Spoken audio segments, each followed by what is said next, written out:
Hello, welcome to my review of Blade Runner 2049. Wow, this is not an easy movie to give a score. I thought about it all the way home. In fact, I am on my driveway. I was gonna shoot the review while I'm driving home, but I needed to collect my thoughts before I can put something coherent together. First off, this is a spoiler free. Okay, so I'm not gonna have any spoilers here. But for anyone that want to talk about the show in a spoiler-filled chat, I would be happy to join them in a live Google chat. So just let me know. I can run one on my channel and invite people if they want to do that as well. But I'd be happy to join anyone else on their channel. Big fan of the first movie. I did my best to avoid all spoilers discussion of this movie, so I knew nothing about the plot. Nothing. I want to go in there with total surprise. And overall, I would say that I enjoyed the movie. Okay, I'm gonna give the score up front and then talk about the movie. I give this movie an 8 out of 10. Okay. It was not easy to give it an 8. I had to debate with it for a while, but overall, the third act of this movie is what saved the movie for me, and I was able to reconcile in my own mind that I can give this movie an 8 out of 10. This movie, before I saw the movie, I did hear and read a few articles and discussion that some people mentioned that anyone that wants to see this movie don't really need to see the first movie. It's not necessary. I would disagree. I think that sure, you can. It would mean a lot more if you have seen the first movie. So I disagree with anyone that say that you don't need to see the first movie. You'll be fine watching this movie. I disagree with that sentiment, because I think you would do yourself a great service to see the first movie first. But that's my opinion. This movie paid a lot of homage to the first movie, from the music, the score. Wow, the sound of this movie is incredible. I mean, the theater I went to, the chair was vibrating. It was a sight to see and hear. Visually, the look of the film looked beautiful.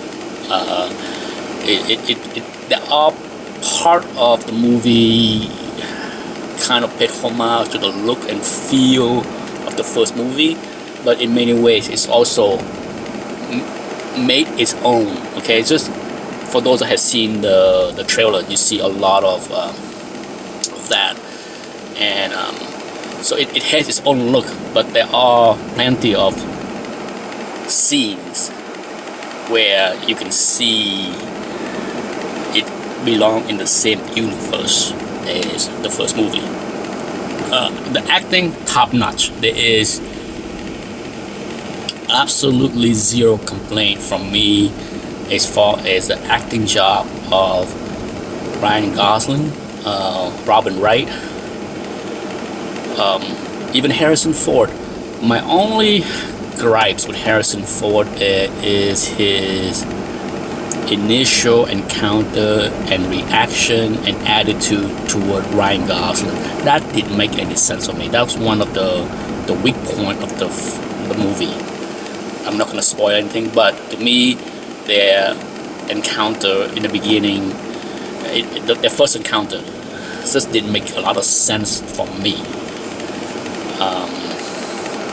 But this is a mystery. This movie is a mystery sci-fi. And as in many mystery, there are breadcrumbs, there are clues, there are misdirections. Okay, so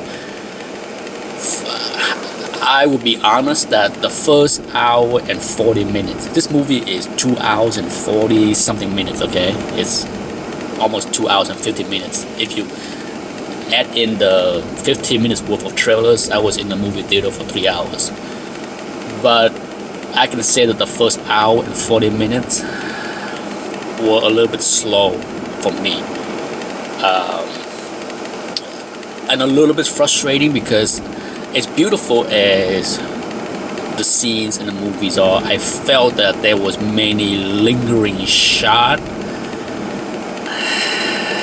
that I didn't think needed.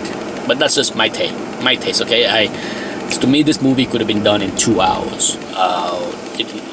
But that's just personal taste. Regardless, I think once the mystery once the first hour and 40 minutes, the dots was not connecting. Okay, so if you are frustrated or have the feeling that what the hell is going on, be patient. Okay, that's my advice. Is if you go see this movie and you have that twist and turn in your chair, like what is going on here? This doesn't make sense. If you feel that way, just be patient. Because once the dots start to connect, the payoff works. For me, the third act is absolutely fantastic. I enjoy it. The third act is what gave the movie the 8 out of 10 for me, because there's a good emotional impact. The character arc works. The relationship of the characters work. The antagonist of the movie, for the most part, works. I mean, as far as the cast, I think they did a good job picking everybody. I don't really have any complaint about the cast. I may have some complaint on some plot holes or some scenes I didn't think was necessary.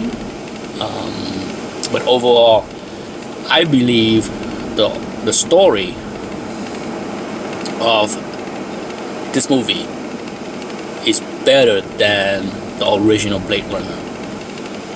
The look of this movie is fantastic. It has a different look. So for me, the music, the look is equally unique and great, just as in the first movie.